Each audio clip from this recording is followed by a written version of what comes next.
Hi, this is Allison from threesistersfabric.com. I just want to do a quick video demo showing how to use the measure tool to get the border repeats in between the corner patterns. This is a follow-up video to my previous one called the ABC method of borders and corners. I just want to show a different method, another method for getting the repeats in between the corners. It's probably not the only other way, but it is another way to get repeat patterns in there. And you might find this one easier than the other way. It's all a matter of personal preference. I'm going to do that using the measure tool.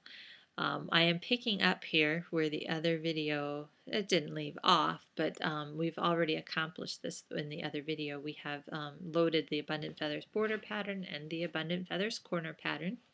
The sizes are already adjusted in the pattern details area here so that the patterns will fit in this virtual quilt I have mapped out on my CAD. The corner patterns are already loaded, and right now I'm ready to load the border repeats in between these corner patterns. I'm going to do that using the measure tool. I'm going to hit Alt M on my keyboard. M is for measure. Alt M, and you'll notice right away that the little window pops up down here, a little measurement window.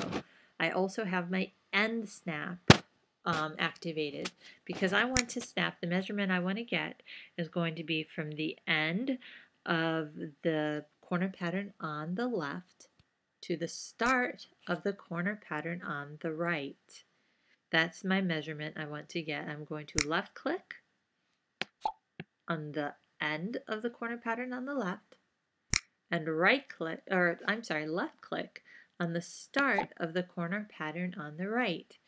And you'll see the measurements come up in this little window down here. Creative Studio will copy those measurements to the clipboard of your computer. You do not need to write them down. It will remember them for you, and you'll be able to bring them up again in just a minute. I'm hitting Escape to exit out of the measure tool, and I have my border pattern selected. I am going into repeat pattern mode.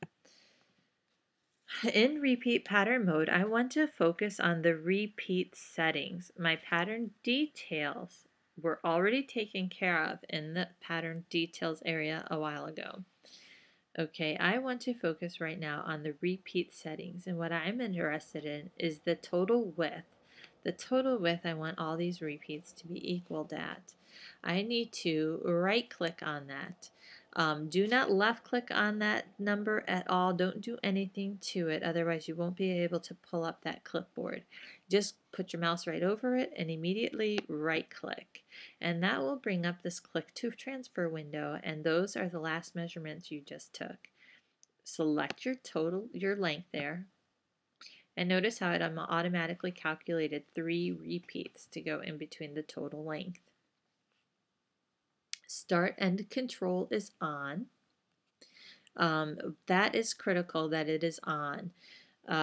We want to make sure that this measurement, this total width measurement right here, is what is being measured from the start of the pattern to the end of the pattern, not if the start end control is off, it will measure from the left edge, the foremost left edge of the pattern to the foremost right edge of the pattern.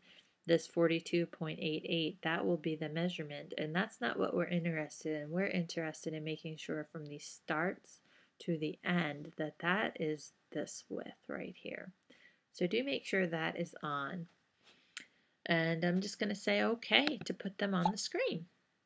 The next thing I'm going to do is draw a box around them. I'm going from the top right hand side, and I'm only selecting just the top edges of those patterns because I do not want to select this corner pattern right here. I only want to select those border repeats. So I'm just going to barely touch those patterns, and it selects them.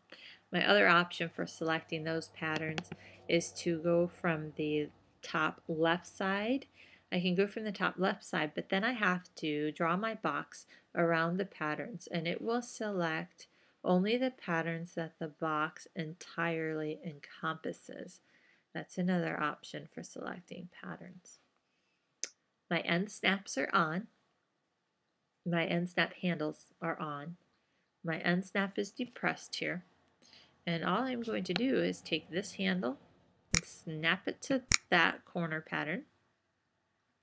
And notice how huge that border just got. That's because the aspect is frozen whenever you use these end snap handles. Okay, then I'm going to snap to the start of that pattern. And because our measurements from right here to right here from these endpoints is 42.88, that will bring the height of this pattern right back to the 9.5 inches that I originally needed it to be. The only thing left for me to do now at this point is to hit F8 and renumber the sewing order. I am being careful not to hit those little triangles that are behind the numbers. If you hit those little triangles, you will change the direction that the pattern sews out at. And we don't want to do that. We want the pattern to remain moving in a clockwise direction. I hit F8 to accept, and those borders and corners are ready to be stitched out all in one continuous movement. You'll notice the start is right here at this side, and the end is all the way here at the end. I hope you enjoyed this.